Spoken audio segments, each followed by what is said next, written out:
Hi, chat. I'm so thrilled to be here with you.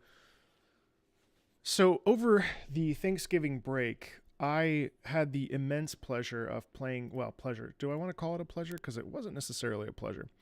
I played through the entirety of Phantom Liberty over the break.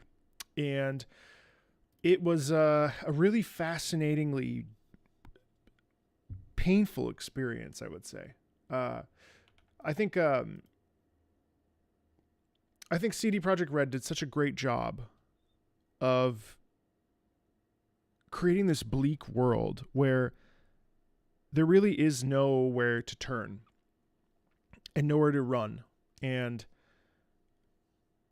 I think that there was so much interesting things. There were so many interesting things that occurred throughout Phantom Liberty, and the soundtrack played for me an enormous part of that intensity and that real feeling of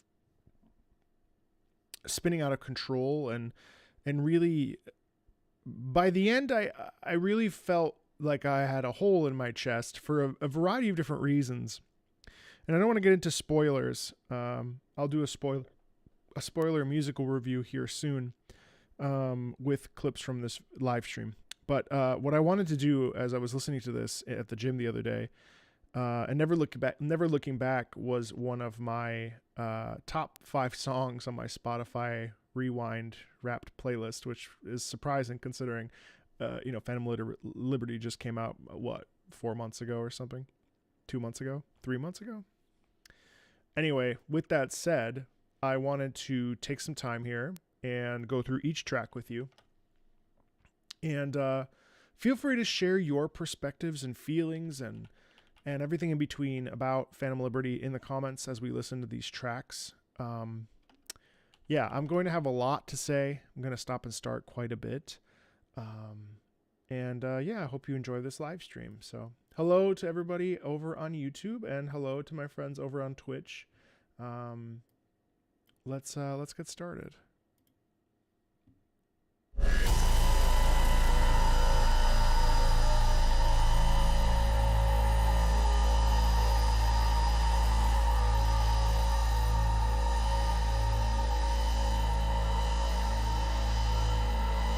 So I'm a Netrunner starts in a really fascinating way to me because I'm a Netrunner. It could mean many different things in terms of who we're talking about. And obviously in this particular case, and I'm going to try to be as spoiler free as possible, but we're talking about Songbird.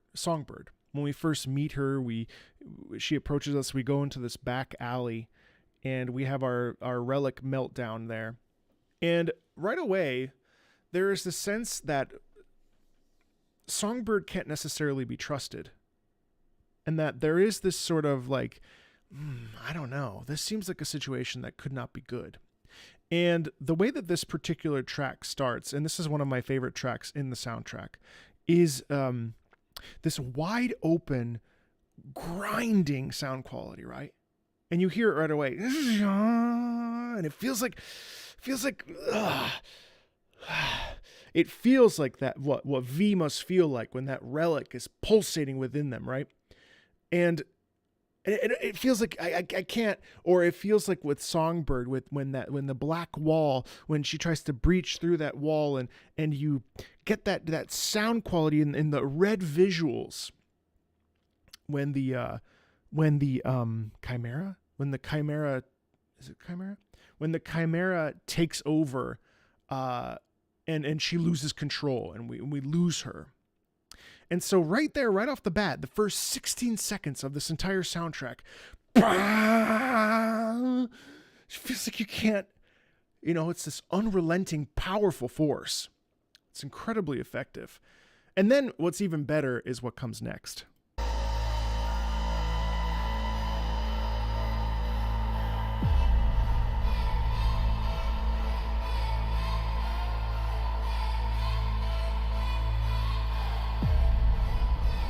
So right here, we get this really fascinating Slavic sound.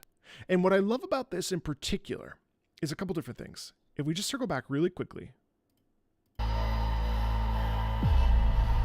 Listen to the pulsation in the rhythm. Bum, ba-dum, bum, bum, boom, ba-dum, bum, bum, boom, ba-dum, bum, bum, bum, ba-dum, da-dum, da, poof, da-dum, da, dum. It's ruthless. And that rhythm is so subtle because what we actually hear over top is that singing. And there's something about that. It sounds like a siren. And in a lot of ways, Songbird, we could describe her as a siren from ancient myth, from Greek mythology. We are enchanted by that song, that urge to help Songbird, to be a part of this plan. And there's a visceral quality in this that is so raw. And it's that classic white singing thing that we hear in Slavic culture. White voice is a traditional Slavic singing style characterized by its bright, open sound and utilization of an open throat. And here's a prime example of white singing from YouTube.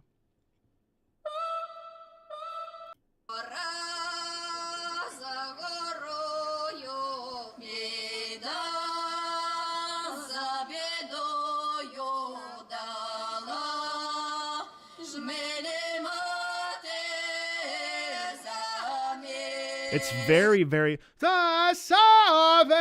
it's very open-mouthed, very, very loose, it's incredibly effective. It's incredibly powerful. It does have this, it's interesting. Luna heard that and just got stressed out. That's funny. Sorry, my fault. So there is something so raw and visceral about that. And you know, in opera singing, we have this thing called voce. Hey, it was me. It was me. Okay, you're good. Come here. Sit. You didn't like that. She didn't like my white voice. She didn't like my white voice. Here. All right, be a good girl. Okay. Point is, white voice is incredibly raw, and the pulsation here, boom, boom, is incredibly effective because underneath you also have this bass thing that goes boom, and so right away, and I'm a net runner, we learn everything we need to learn about what's going to occur in Phantom Liberty. Now it's subtle. But the tension and the mystery and the femininity of Songbird and the duplicity of Songbird and all the different ways that Songbird manipulates us throughout Phantom Liberty are right away present in this theme, essentially the Songbird's motif that we hear many times when Songbird is there, and it really ramps up in certain high moments. And so let's keep listening here.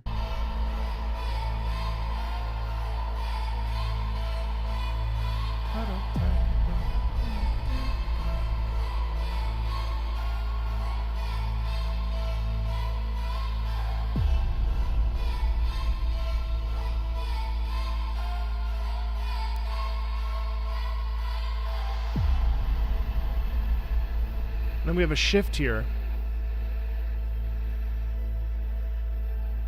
But you can hear in the background, there's a little bit more of this pulsation.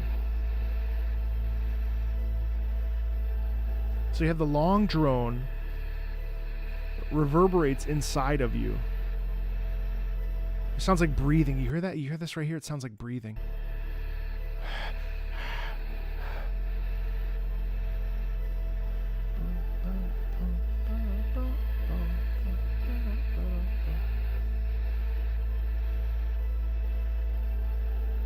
And the voices come back in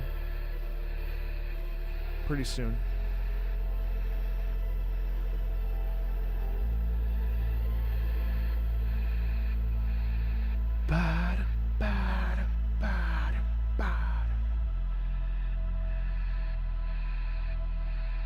And it feels like drowning. It feels like we're underwater, right? The low vibration there. And I think this is that siren call here.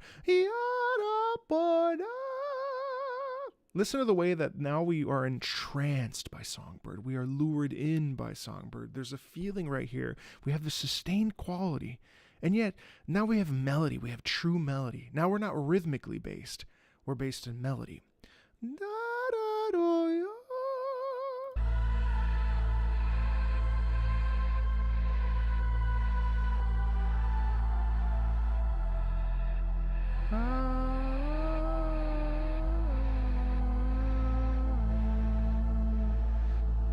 Also, there's half steps here. It's not whole steps.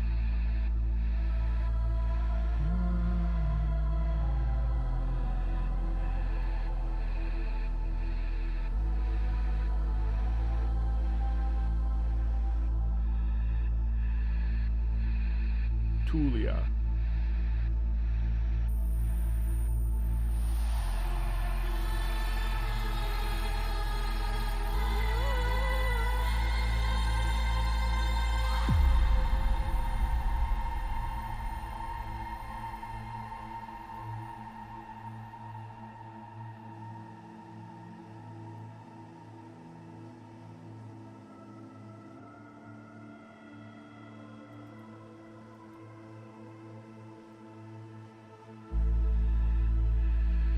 That low brass there is so prevalent.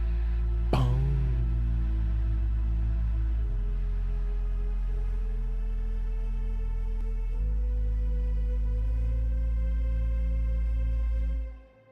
And then it releases and we let go. Such a powerful, powerful song.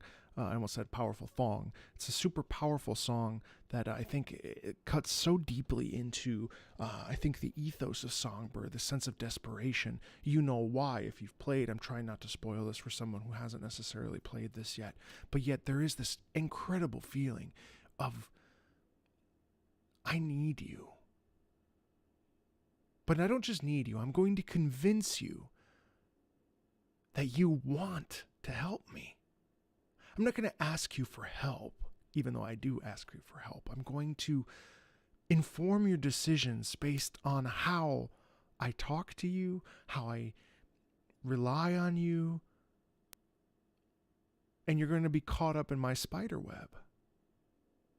And that's exactly what happens as we progress through the game, through the DLC, and through the ending of your choice that you experienced, right?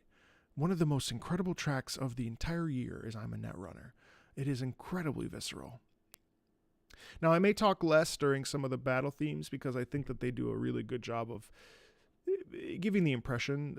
This is this track, Never Looking Back. There's a couple others that are a little bit more nuanced. All these tracks are really great, but I wanted to focus this video on the deeper analysis on some of the tracks that are more vocal, more nuanced in nature. So as we move forward, you may not hear me talk as much. Also, really eager to see his reaction to the credit song. Well, I have news for you. I've already heard it. I played the game last week.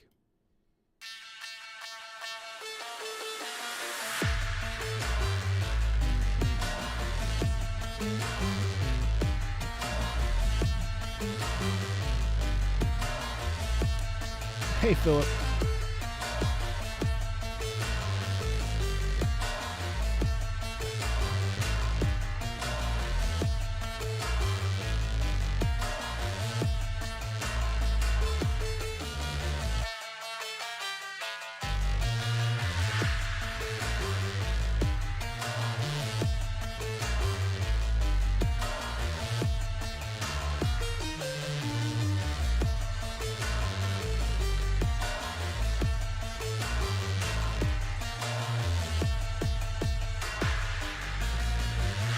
God, that syncopated beat is so incredible there.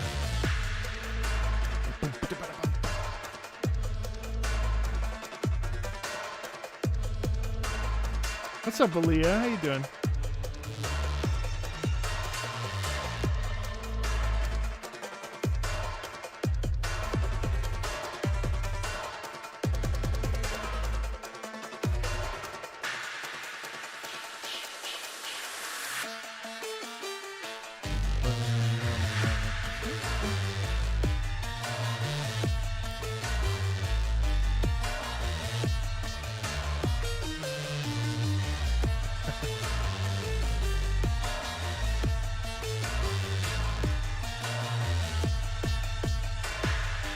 That beat right there is so clean.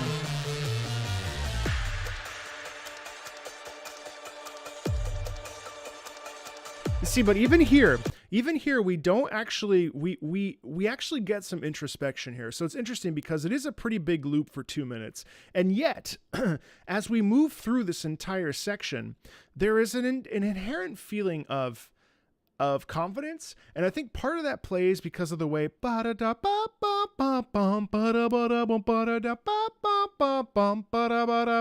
that melodic pattern is, to me, synonymous with confidence, synonymous with focus. And obviously this is a sequence where we're in a battle with people, and yes, the Barghest soldiers, every Barghest soldier was harmed in the making of this song. But there is this quality in the rhythmic propulsion that leads us to a feeling of strength, and it leads us to a feeling of virality, like like virile, being virile, V for virile, very strong, very capable, very but not dumb. It's not just like a strong big beat. There's also like a quality in here of intelligence and of a feeling of like understanding technology and understanding what we have to do. And I think part of that, and also too, like there's a little bit of like, you never know which way I'm going to go because of the way that rhythm change. There's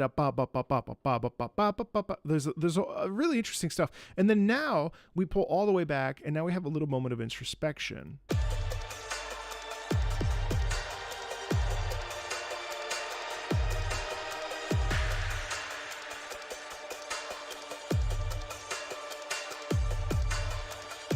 That beat, that lower brass though, that lower beat pattern is so satisfying.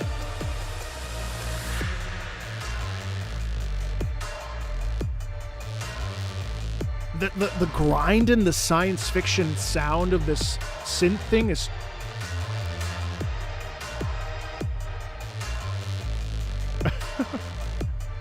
I see you dancing.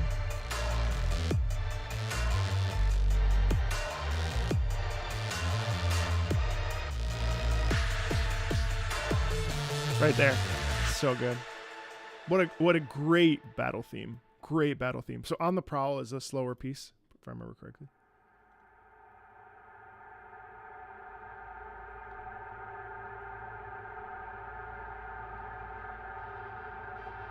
Same, you hear that? It's a memory of force projection.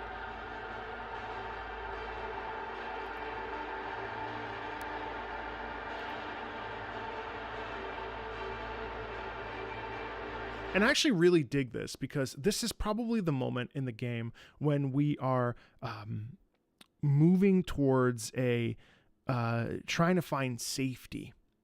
And we have just done force projection. We've just like killed a bunch of soldiers. We've been trying to make our way through, I don't want to spoil any aspect of this game, but now we're being hunted. And so now that callback, that is no longer confidence. It's like a reflection on, oh shit, well, I was really, really tough 5 minutes ago, but now I'm in a lot of trouble.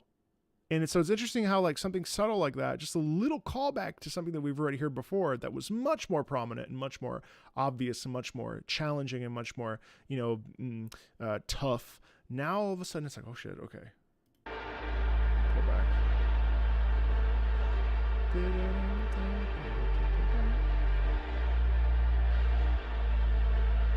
And then you probably can't hear this, but underneath in the brass it goes ba ba ba, right? Ba ba ba. Do you hear how even ba ba ba, 3 notes, ba ba ba, ba ba ba ba ba ba ba ba ba, that actually causes a great sense of distress. Ba ba ba. I'm being hunted.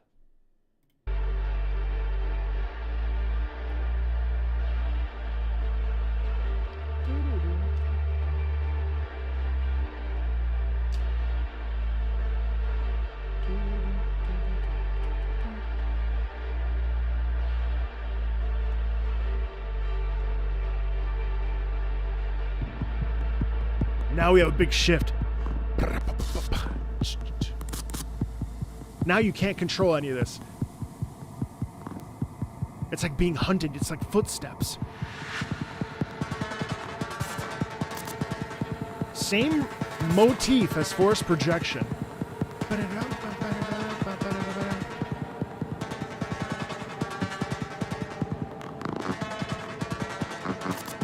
Trying to make connection.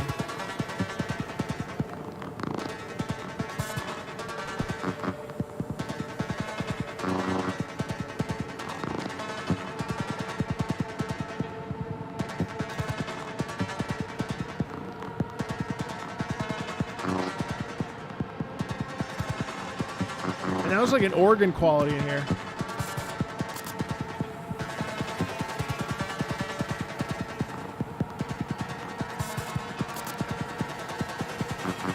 Still swelling.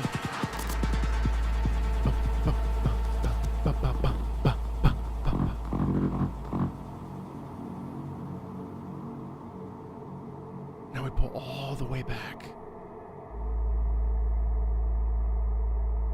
We're left with this open space.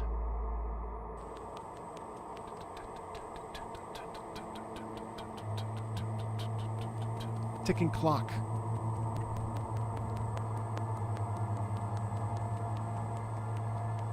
Siren in the background.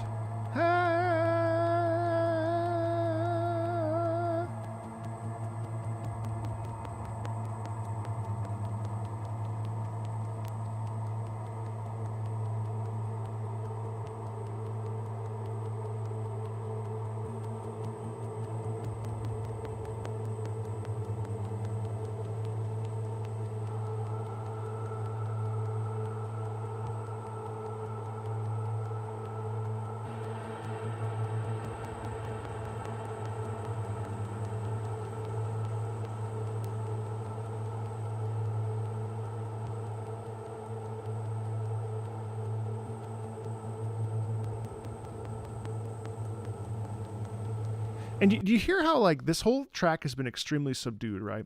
But then as we move into this latter half of this, like, very, like, don't say a word. Don't say a word. They could be everywhere. It's a whisper, right? It's a musical whisper. That sound, that's the sound you hear in the distance. It could be the sound of like a police scanner, or the sound of like the chatter of the radio or something. Like, it could be a million different things, but it's not human. It's mechanical. It's not safe. It's not safe. It can't be trusted. You know what I mean?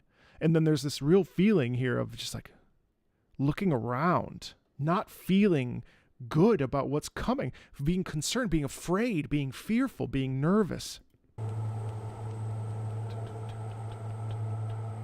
And you got that clock ticking in the background. And then we're back in it. We've been spotted. Let's go.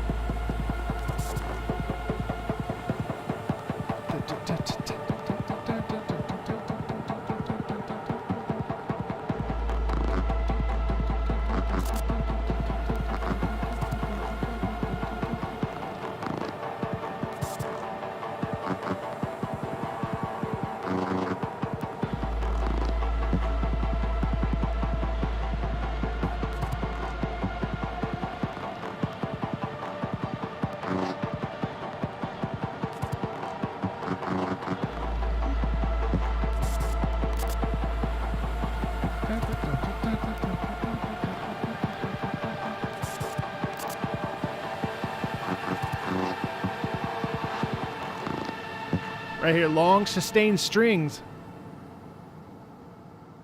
Love that.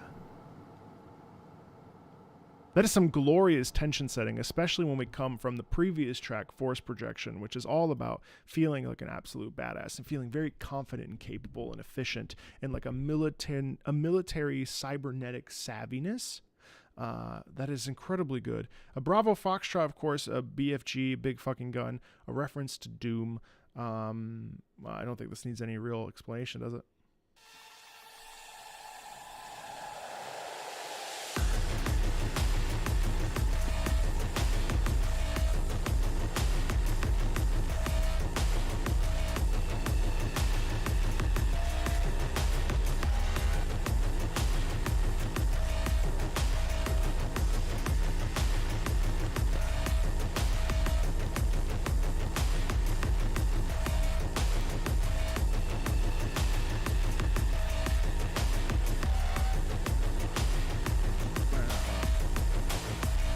So something I really like about this before we move into the faster rhythmic section here is actually we get ba ba ba ba ba ba ba ba ba ba ba ba ba ba ba.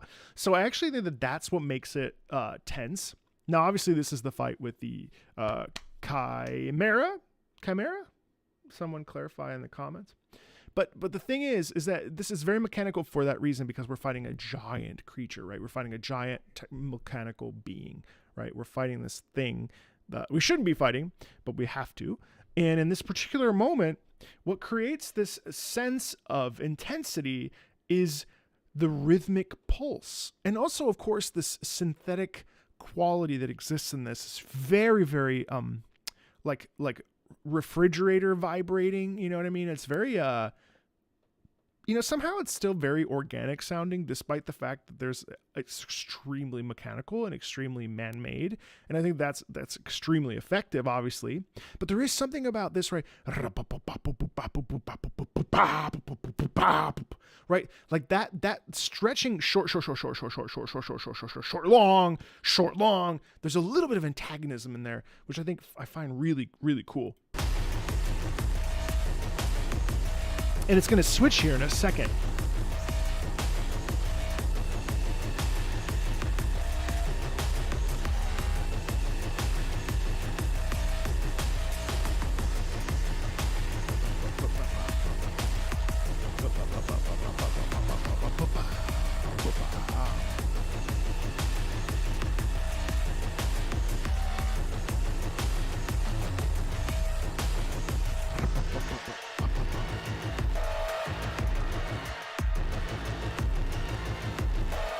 Yeah. You hear this mixture? We get the Songbird leitmotif in here because we understand that Songbird was controlling that Chimera, and now suddenly there's no control.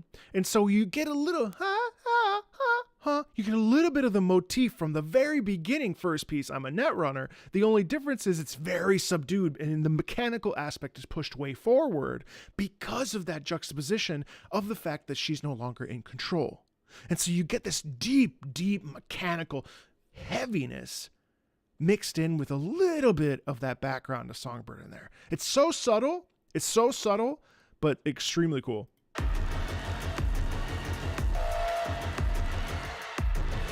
You hear what I mean? It's like fighting to like claw its way out.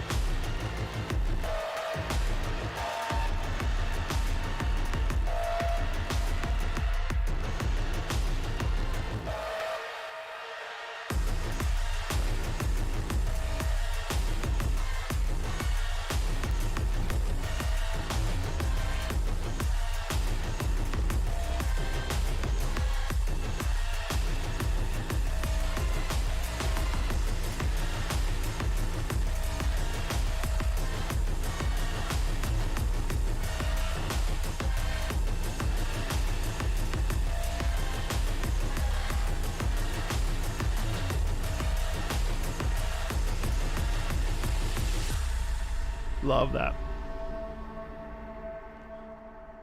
What a great track to listen to, like at the gym, just like vibing out. It's so satisfying. Now, so Not a Plan, a Man is a really interesting track to me because it kicks in. Okay, all right, I'm trying to keep spoilers like super light, but essentially it kicks in when we start talking about Reed. Saul Reed. And this particular moment is, in a way, kind of stunning because you're looking out, you're on the balcony. I believe it's the next morning after you find yourselves in that abandoned apartment. And you're looking out at the skyline of Dogtown, this completely dilapidated, just like in garbage. Like, it looks terrible. And you hear, not a plan, a man. And then the theme kicks in. And the thing that's really wonderful to me about the way that this is structured and the way that this is composed is that it sets up the fact that we don't really know if we can trust Reed. In fact, it's not really until the very end that we can really, truly know if we trust Reed.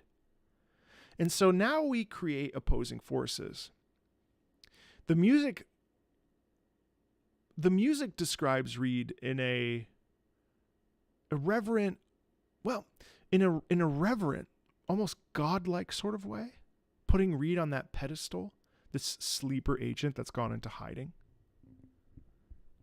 And it's really evocative. And it makes you think, like, can we trust this guy? And I think it does that in a couple different ways that we'll get into here.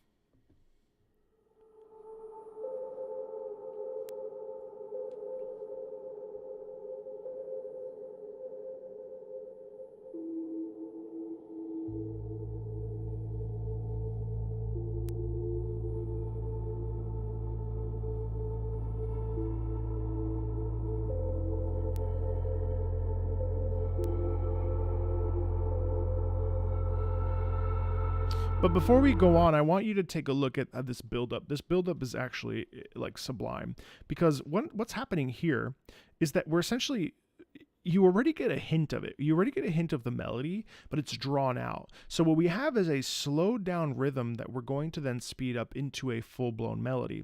And what's really, really exciting is that right off the bat, we have this, again, this openness.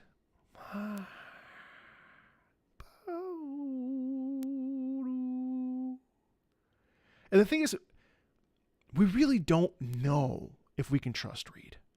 And this music does such a great job at like deifying him. Deifying him. It does such a great job of deifying him. That's not a word. To put him on a pedestal. Because we really have no other options. We have to rely on Reed. We have to get to Songbird. Songbird is nowhere to be found. Where is she? And this higher pitch here, ba da da, that is not comforting. Even though it's in the upper register, even though it should technically be bright and welcoming, there is an air of this unknowing of if one can rely on Reed, that builds up. And it's amazing how just in the first 20 seconds we have this slow build that makes us really be like, can we trust this guy? Deifying.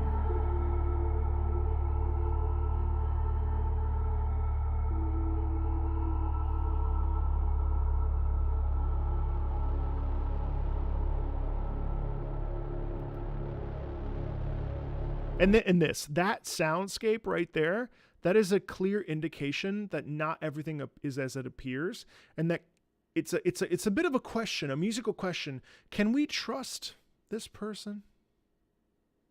I don't know.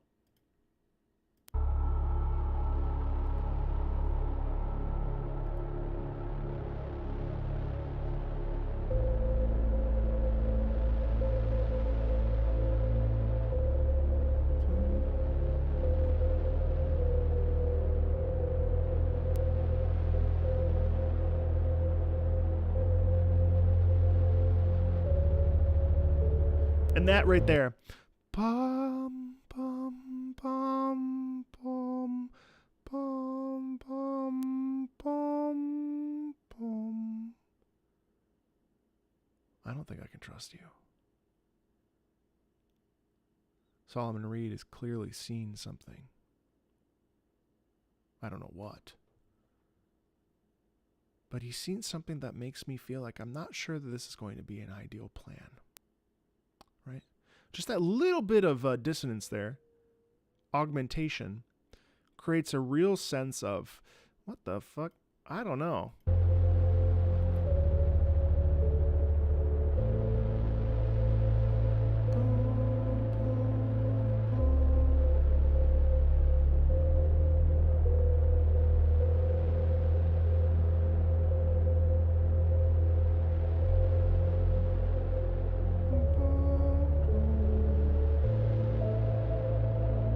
Then you have a counter melody.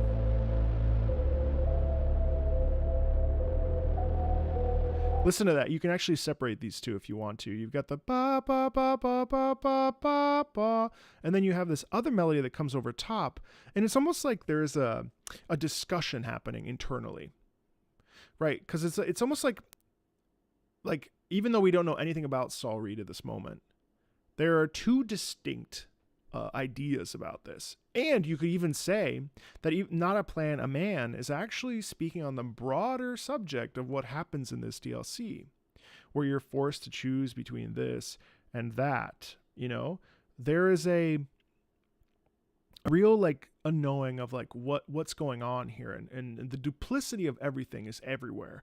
And there's one thing that this DLC did exceptionally well, is that I never knew where I could turn, who I could trust.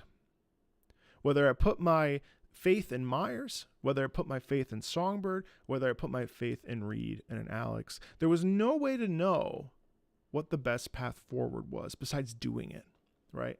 And that's something that you don't really see in video games a lot, and that's why this DLC in particular is so phenomenal.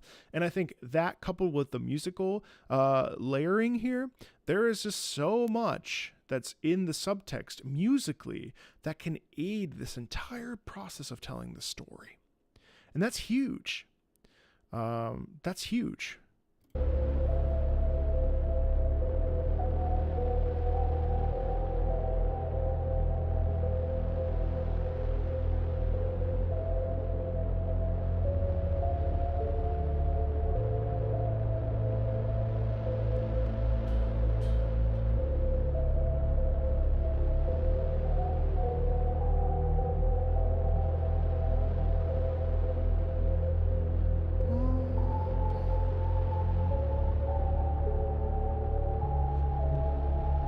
Do you feel how these two melodies aren't really pleasant? They're not playing well together. And I think that's another reminder that all of this is a juxtaposition of two characters that you need to rely on, for better or for worse. There is a relationship here that is antagonistic. There is a relationship here that is just not even. There's a relationship here that overtakes the other. There's a relationship here that does not bode well. There is something about this that there's a clash of melodic idea, and the melodic idea clashing is the reason why it sounds so disjointed, because those two melodies don't play together very well. And if you think about the history of Saul and Songbird and Alex and everybody else that used to work for this organization, the F something something something, you will see that there is all this just disjointedness and self-serving aspects of these individual characters while working together, especially with Songbird and Reed. And I think that's important to note, because this melodic pattern here, these two melodies don't sound good, but they both use the same instrument.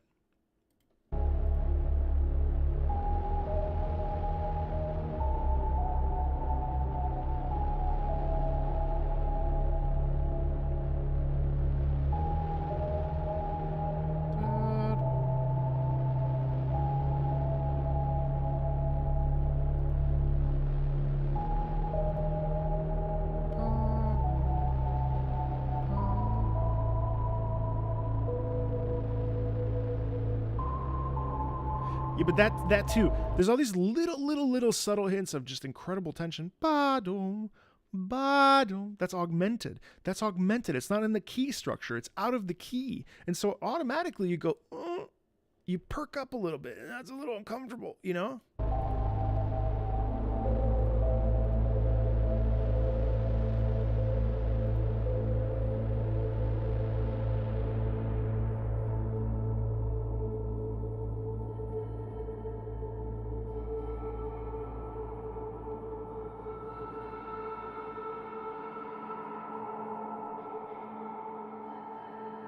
And even that it feels like, even this, it feels like we're in a cave. It feels like we don't have any like sense of direction. It's dark, it's black, you can't see anything. And so you're left with this clanging, like, what the hell do I do?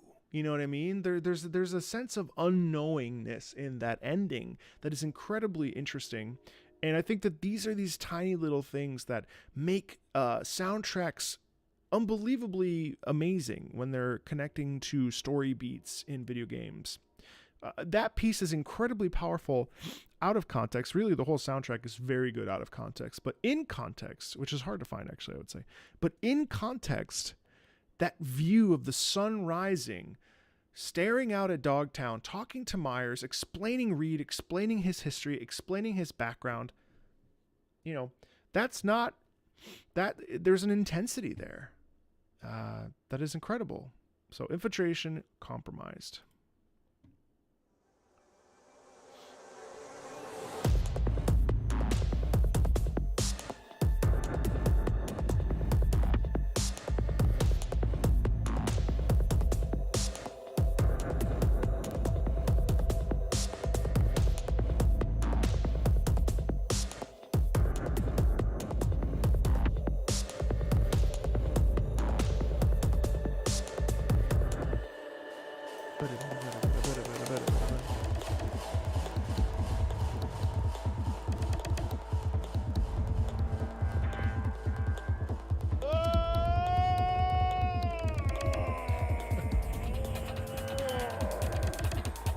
Thanks, Ferox. I appreciate that.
I like that track. I mean, I think that track really speaks for itself in terms of its intensity and stuff. And if I recall correctly, this is from the infiltration sequence. Again, I'm trying not to spoil anything too hard, but yeah, you hear how just the intensity there of doing the thing that has to be done, moving forward, not getting in the way of anything, making sure that you're on schedule. There's a pulsation there that is really like indicative of like, we got to keep going. We got to move. And I really dig that. Agent Provocateur.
And it clearly, again, this is another one of these like very like espionage-y tension tracks.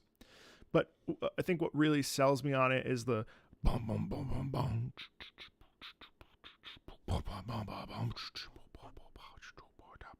like hashing out a plan, devising a strategy. There's a real sense of danger that exists in this. It's just I love the synthetic crunch in this.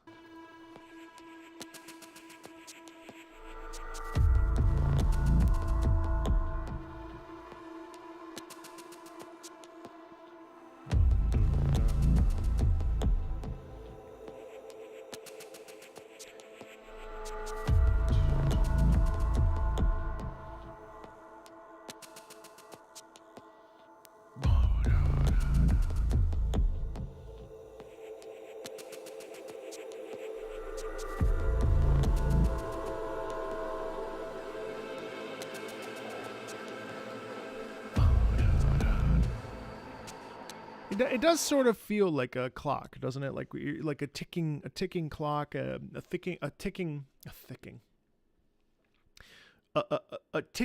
time bomb where we don't really know when our time's going to run out, and it feels more like, again, another sense of unknowing, or a sense of like a time limit.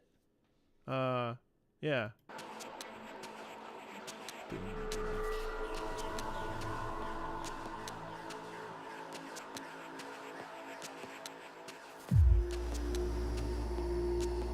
Like that sounds, this sounds like pure evil, really.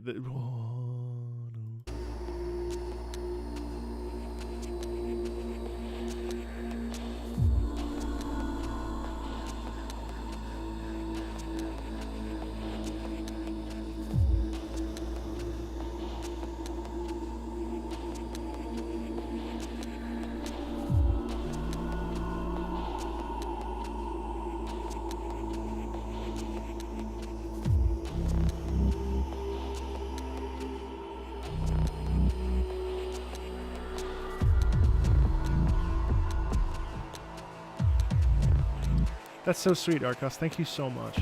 I really appreciate that. Really. And thank you, Ferox, to you as well.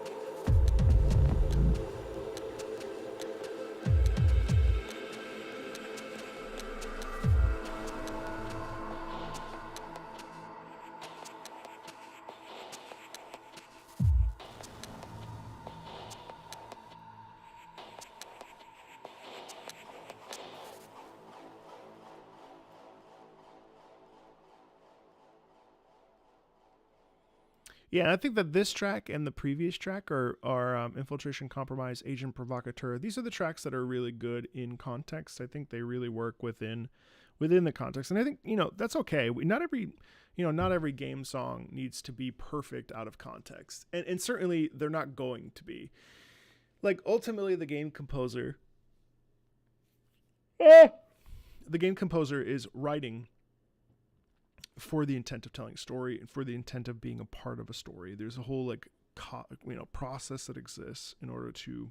I saw a comment earlier that was asking if the composer will necessarily see what's happening in this particular instance. I don't know. They probably talked with the writer. Maybe they were given some videos. It depends. I don't know what P.T. Adamczyk was given. Although we'll see. I'm going to have a chat with him, and maybe he will be able to answer that for you. So, yeah. Honestly, Hardest to Be is probably my least favorite song on the entire I'm not going to talk about it. I don't really like it. It's fine. Hold down. I also don't think I heard this. Oh no, I didn't hang out with Alex, so I actually missed it.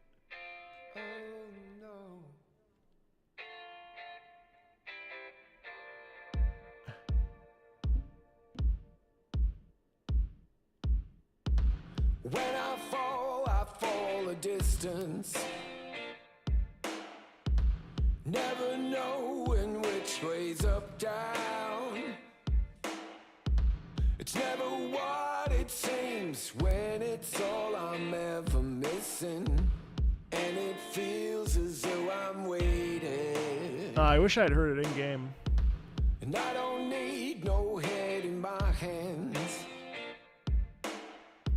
to know I'm ever heading way south. I think I'll find it all somewhere between the ice and fire, 'cause it's all I'm ever thinking. And I need another savior. I don't hear anything about it right now. Take down all of this is jaded somehow. It's not me. So fade a little off in the wind. Make it up, break it up, find out it's the hardest to be.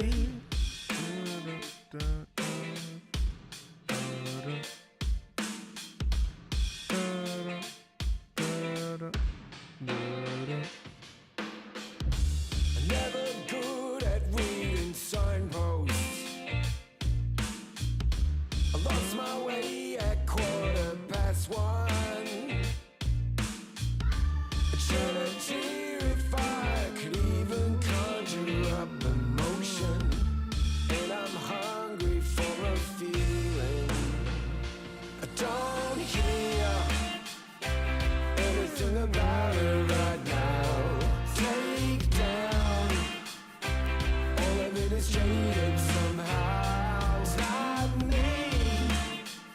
So fade a little off in the wind. Make it up, break it up, find that it's the hardest to don't hear anything about it right now.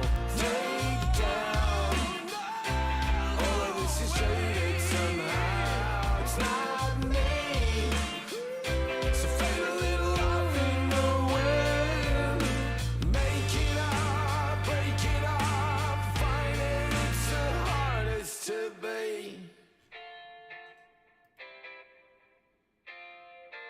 I see this, so that I know where this plays. This plays, yeah. I think this is one of those in context experiences that is very. It's a moment of peace before a bunch of really complex things occur. All right, Apex Predators.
You know, so I don't think I heard this in my playthrough, but one of the things that I found really interesting about this song as I'm listening to it is the I mean, the whole thing is inorganic, but this sounds like insect, almost like an insect. Like it sounds almost and I know that this is where you get a certain weapon, but there is a quality about this that feels very inhuman and inorganic. Even though the whole thing is inorganic, but there's a certain quality, boom, boom, boom, the way that the rhythm is pulsating there, and the use of instrumentation, the soundscape when in that rhythmic crunch, it sounds so like unwelcoming and also very, just very animalistic.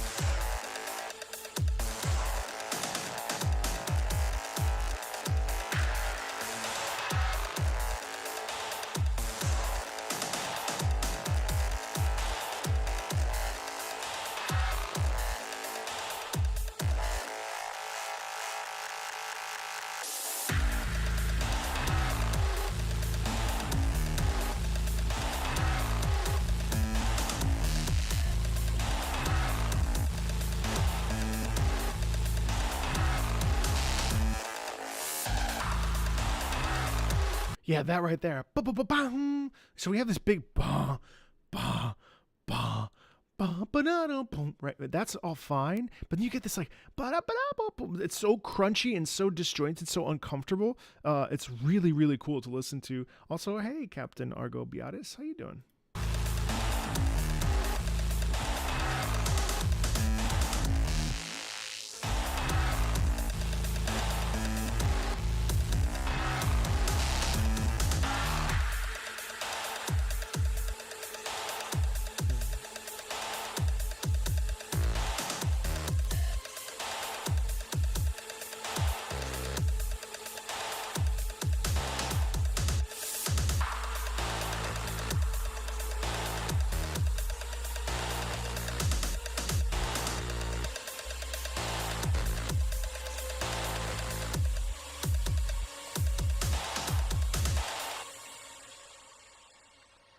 Yeah, and I looked up what the max tech is. It's not really a spoiler, but the max tech being what it is incredibly vicious and violent and efficient. And so I think that the robotic sort of like it's sort of repetitiveness of this, I think, gives way to that idea that this unit is very methodical in its approach, very focused on what it needs to be doing, very diligent and very efficient, right? So like you hear that, and so even though it's fairly repetitive, what drives it is that sense of responsibility in the sense of like just diligent observation of the law, right? Yes, Gamma, it is, yeah. So you can't hide from us.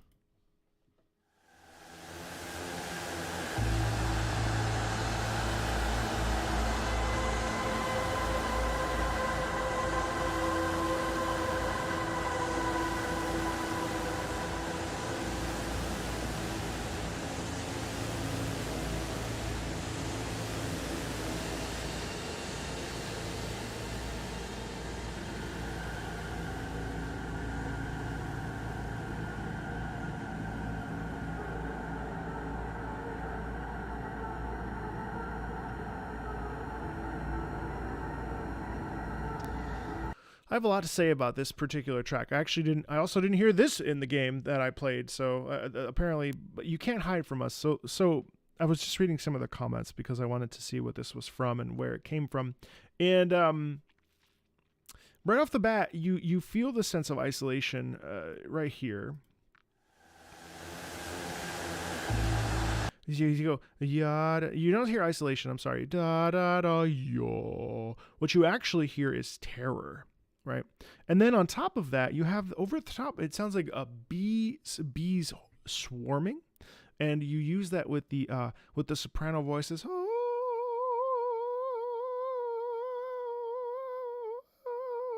They're just moving in melodic patterns. Half step up, half step down, half step below, half step up, but in staggered breathing ways, and that causes so much discomfort.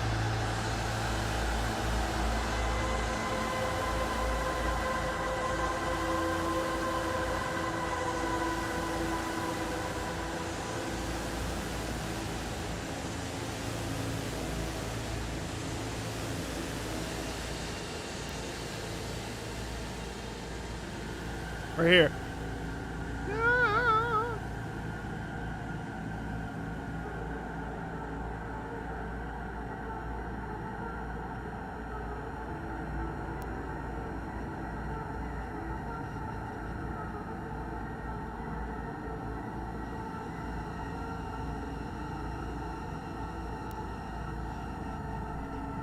One of the things about this soundtrack that I find really, really impressive and also a bit uncomfortable is just the degree to which some of these tracks really feel like a weight on your chest.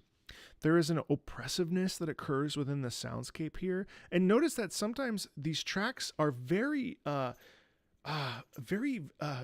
vertical and very horizontal at the same time. What I mean is that rhythmically it's not in a specific pattern. There's a vastness to this, and so over top you're getting rhythm, but what you're actually getting is this like open wide sensation of like tumbling. There's no forward propulsion, and it just feels like free falling.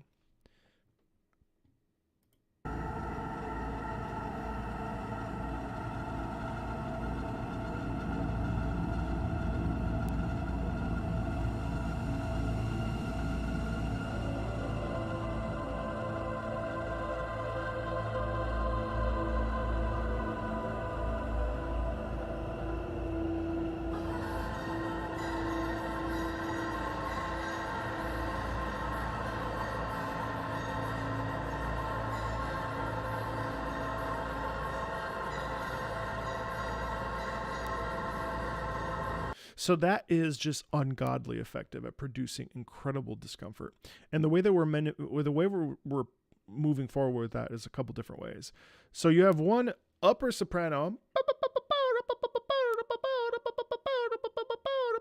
right? You have that's really sticking out. And then on top of that, you have the other voices doing this. That is incredibly terrifying. And also, you make the bird sounds, and actually I wonder how much this connects to Songbird, actually, even though I understand that this is from the reed path of things. There's in a lot of ways it feels like a bunch of birds dying, and there is a sense of decay here. And it also feels like this is a manipulation, right? This is a like a turn of events. This is a moment where everything shifts. This is a moment where what we knew and what kept us secure is no longer keeping us safe and secure. Now we are at the hands of something else. It is out of our control. We are a pawn, essentially. There's a real fear in this. It's uncomfortable. Oh, my camera froze.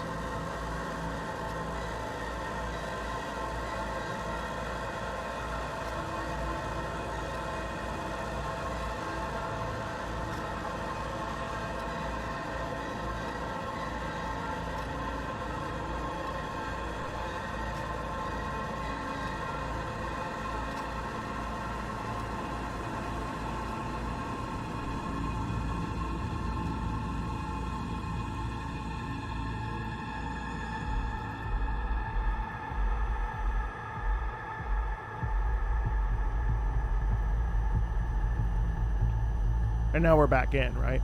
And now there's this forward propulsion. And the whispering is so effective.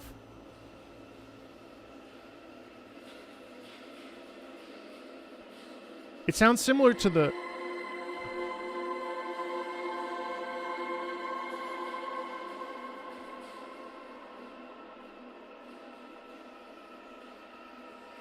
chilling.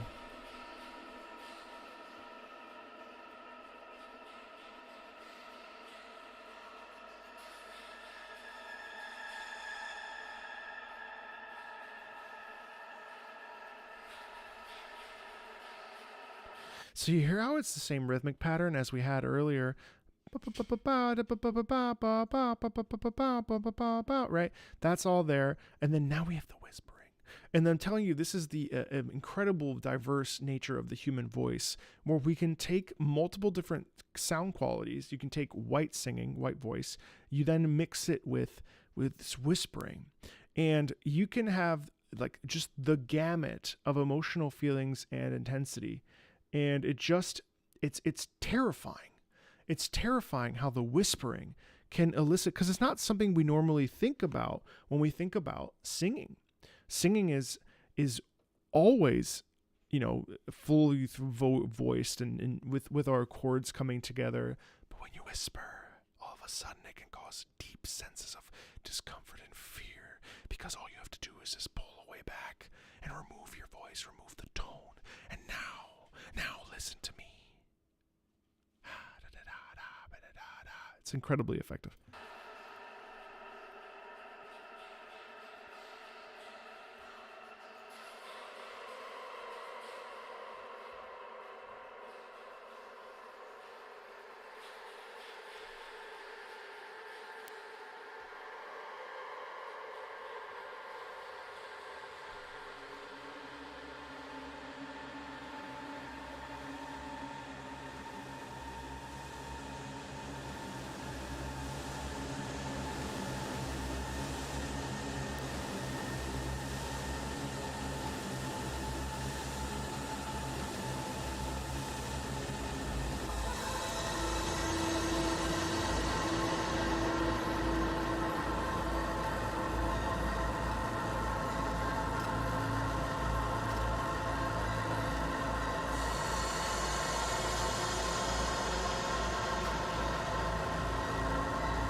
screaming, this chant.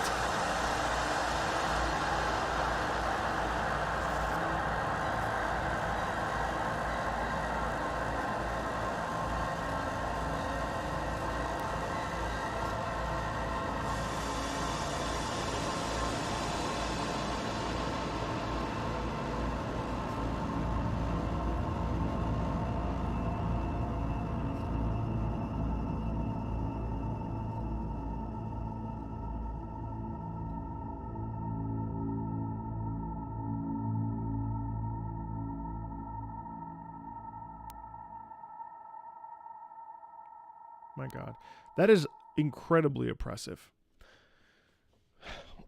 That is incredibly oppressive and terrifying.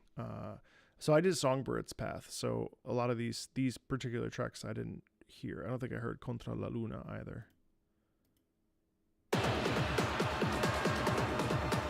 No, I did, yeah.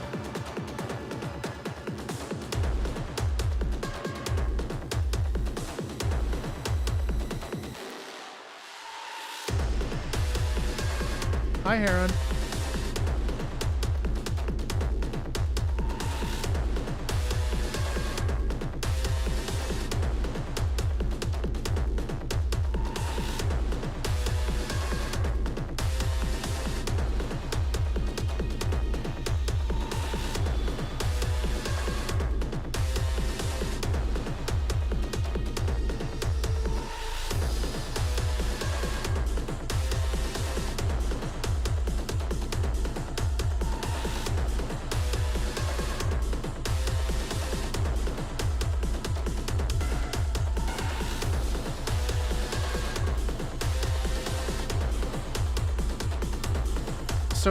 So in Contra la Luna, I find this really interesting because the way I look at the name of the title, Against the Moon, there is a, if this is part of the Songbird Path, which I believe it is, yes it is, there's a desperation in here.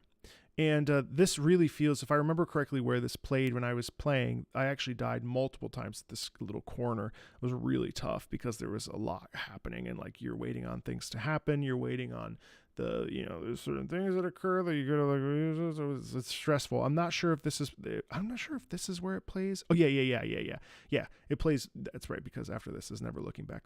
So this feeling is so intense because we are literally with our backs against the wall. Now's the chance. There is an opportunity here to survive, to live, to be free.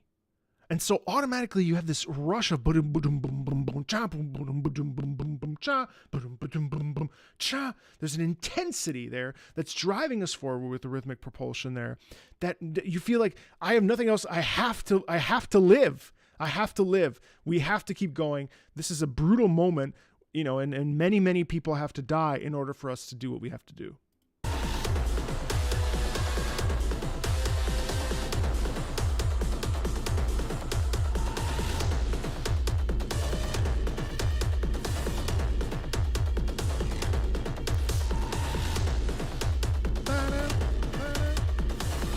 And that's you. That call and response is so great because that call and response is like an emergency siren.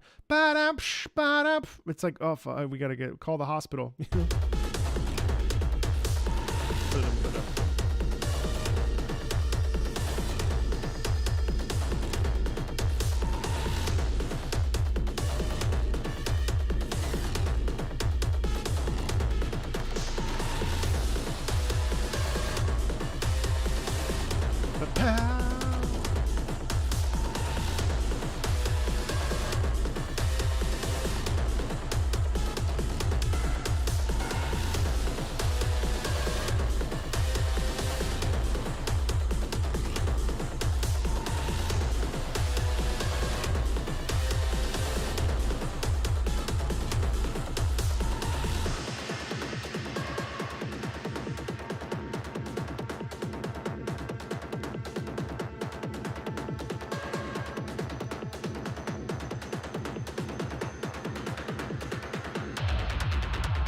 Here we go.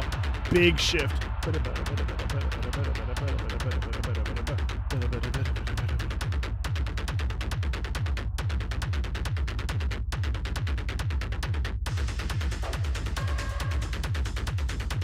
What a such a techno banger.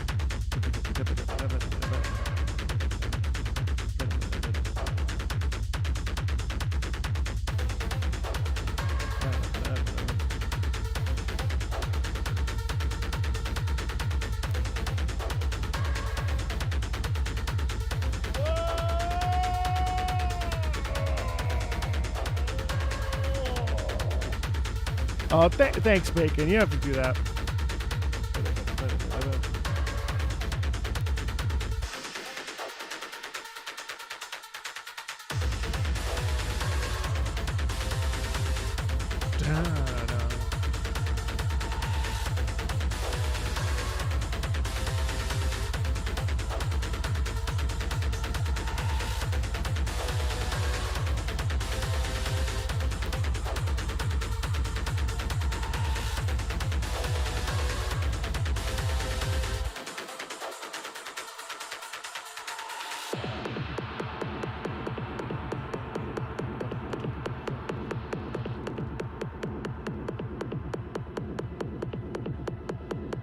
My camera froze again. Oh, it's because Luna.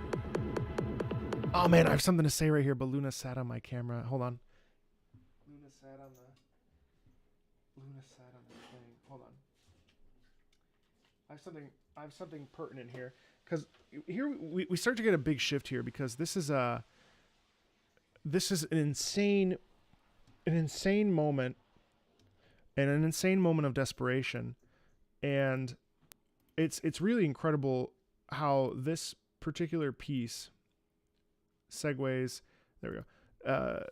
so incredibly into Never Looking Back. And I have so much to say about this. I want to make a video just on this corner of Luna seems contra la Luna. But if you listen close, you actually start to get a sense of Never Looking Back here, as we really, things are not going well. And this entire sequence is, is brutal. It's good luck, V, good luck, Somi.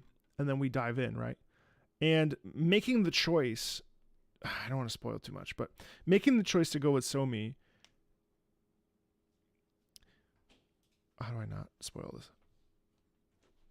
We understand that there is going to be, not everything is what it appears to be. And so this music, it's interesting because this music aids the thrust into Never Looking Back. And I think the reason why Never Looking Back hits as hard as it does, both in context and out of context, because out of context it is astounding, and in context it's also even more astounding. Although in context I expected it to be one way and it was another. I got a different ending than some of you, and I watched the other Somi ending, and holy shit, I would have, yeah. But so let's listen in here. Listen to how this shifts right here.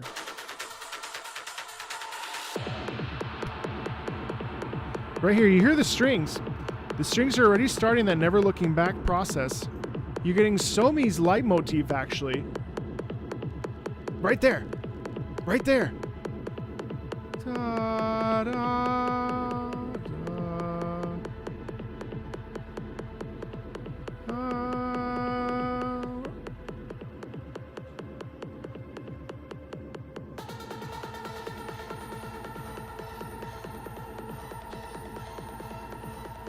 You grab Somi and put her on that train.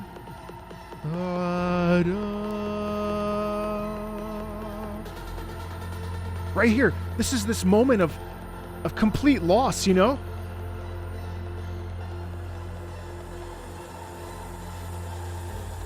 Everything is about to change.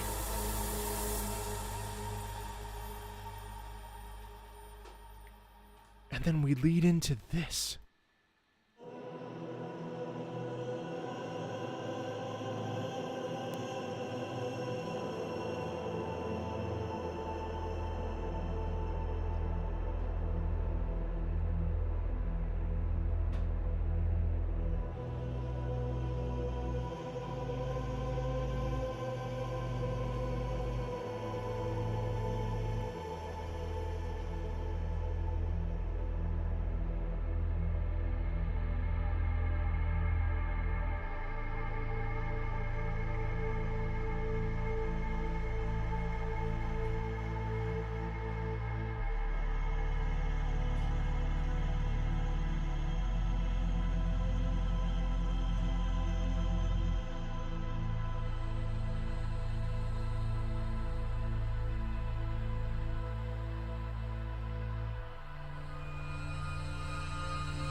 that is one of my favorite tracks of the year. That is truly one of the most incredible tracks I have heard all year.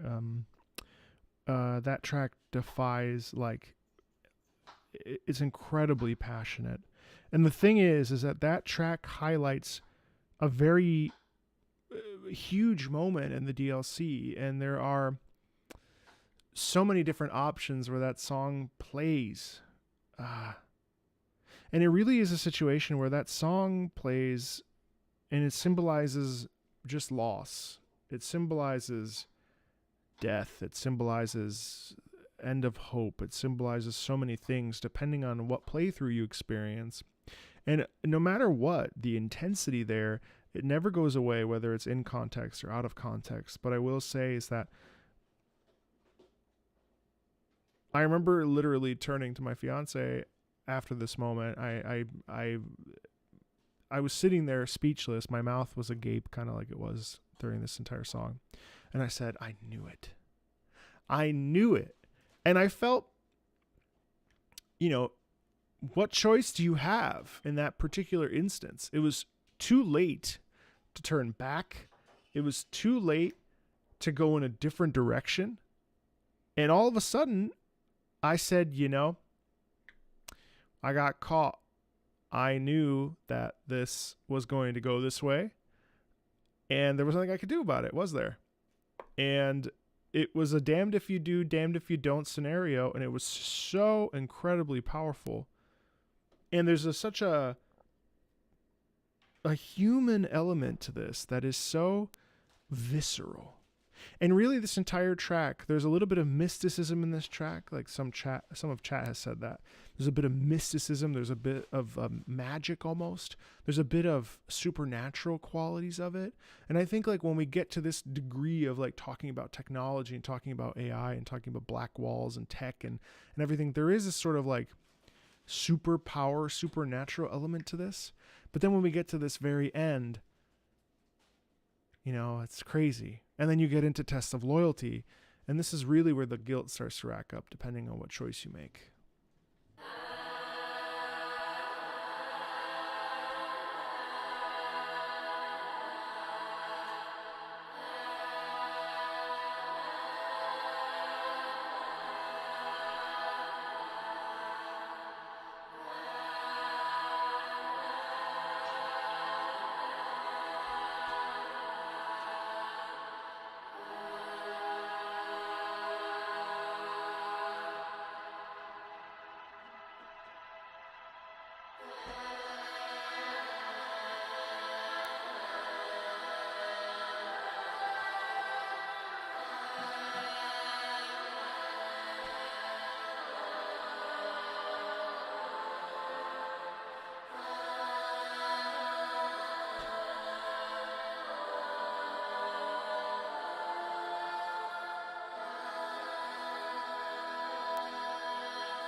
And it's weird, because after playing the game and after playing the DLC, I hadn't felt like this in a really long time. I literally was actively talking about the game with my fiance, and I was just talking about how I don't know if what I did was right. I don't know if I can be okay with that decision. And I came out the other side, and I said to myself, I don't think I'm going to finish this game, Cyberpunk 2077, because it hurt me to experience that. I felt overwhelmed with a sense of guilt, a sense of sadness, a sense of, doing what had to be done, but feeling like I misplaced my trust or that I should have stuck to the plan.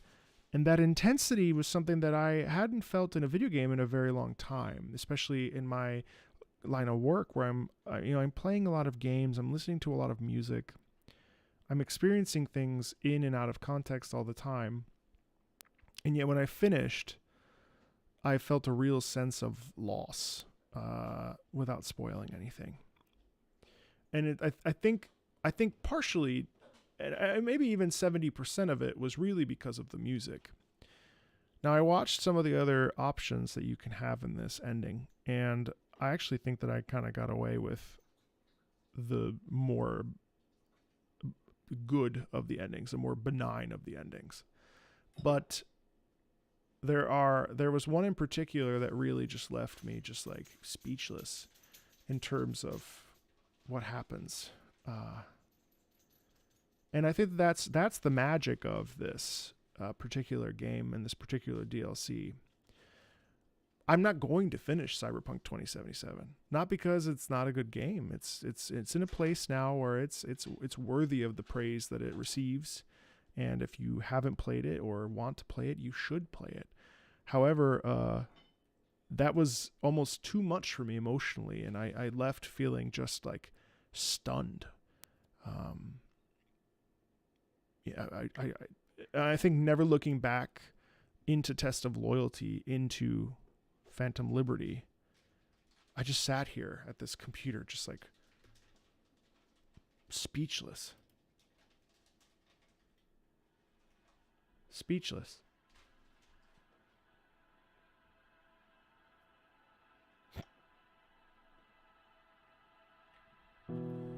Found out treasures are always lost, pleasures and rage come back.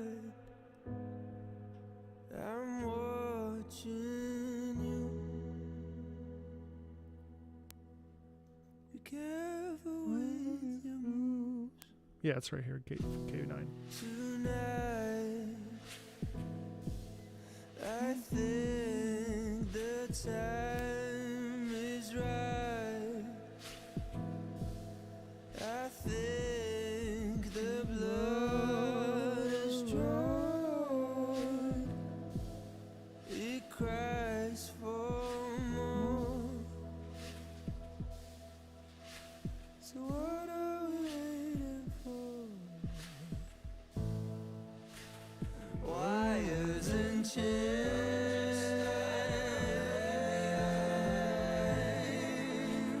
starting to fade.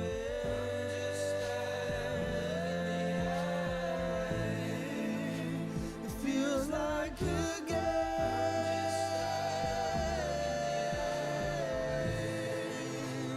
you have to play.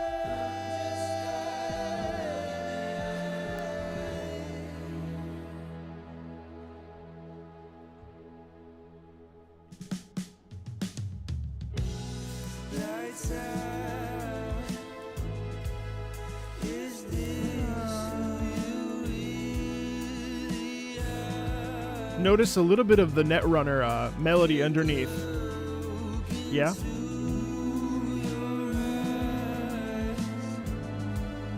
Your twisted mind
Found out treasures are always lost. Hey, Shinigami, thanks for that raid. How you doing?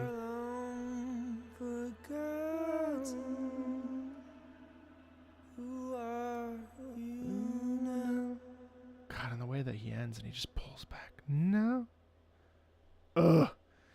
So we have time for one more track, so it'll be Gate K9. Unfortunately, there's 3 tracks that I'll miss, but I'm sorry about that. But I have a hard out at 6.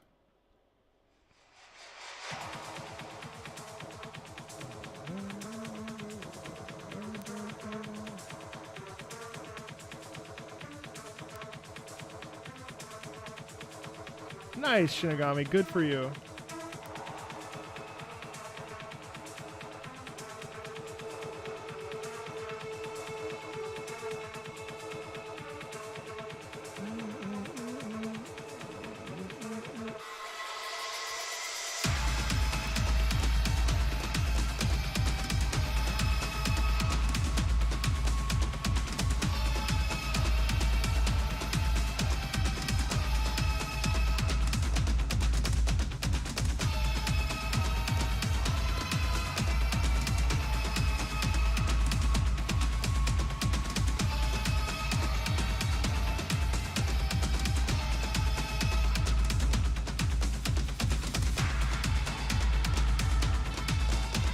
Jeez.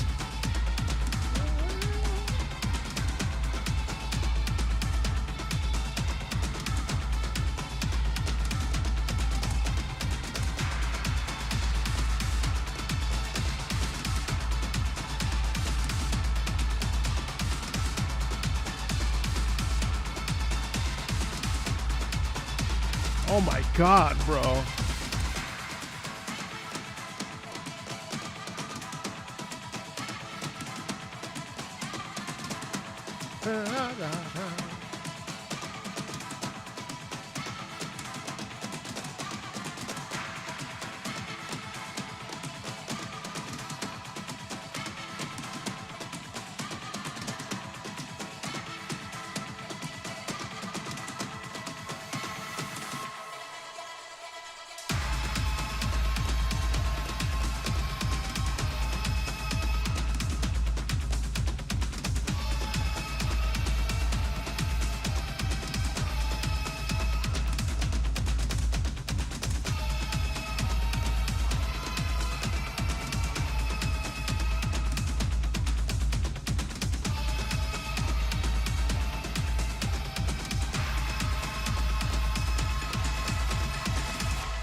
Wow. Yeah, that's dope as shit. Awesome. This reminds me a lot of Silver for Monsters from what's it called? Shoot. What's that one song that everybody memes from The Witcher 3? That was incredible. So look forward to a full spoilery discussion video about the music, especially the I'm a Netrunner and the last 3 tracks. Plus, I think I'll throw Gate K9 in there. It wasn't Silver for Monsters. It was Sword of Destiny. But look forward to that. I have a lot to say about the latter half of this game's DLC, and especially this little corner at the end. It really, really left me just dumbfounded. And so we have to talk about that ending music. We have to talk about the experience of that. The ending music literally just broke me. And I hate that phrase because it sounds like hyperbole, but I literally was sitting here with my mouth just agape for the ending of this DLC. If you haven't played it, I just extremely recommend you do. It's not a welcome visit. I'll tell you that much. It's not a welcome experience per se. It's not a welcome visit. It's brutal. It's gruff. It's rough around the edges. I would much rather live in the world of The Witcher 3. However, in Velen and in Novigrad. But if you have heard this and you haven't played this, it might be time to check it out. It was brutal, but it was incredibly worth it, and I'm glad I finished it last week. So with that, I will see you later. This video will stay up on the YouTube channel, and then we're going to take bits and pieces of this maybe, or I might just do a whole new thing. But stay tuned for that video, probably early next week. I'm going to script it a little bit, and I hope you'll check it out when it comes out, okay? Feel free to join the Discord if you're not part of the Discord. And yeah, we'll talk to you super soon. Tomorrow we'll be back here live playing some World of Warcraft, which is a very different departure from Phantom Liberty. Feel free to join me for that. I think at 4 o'clock, maybe, I don't remember. Anyway, I'll talk to you later.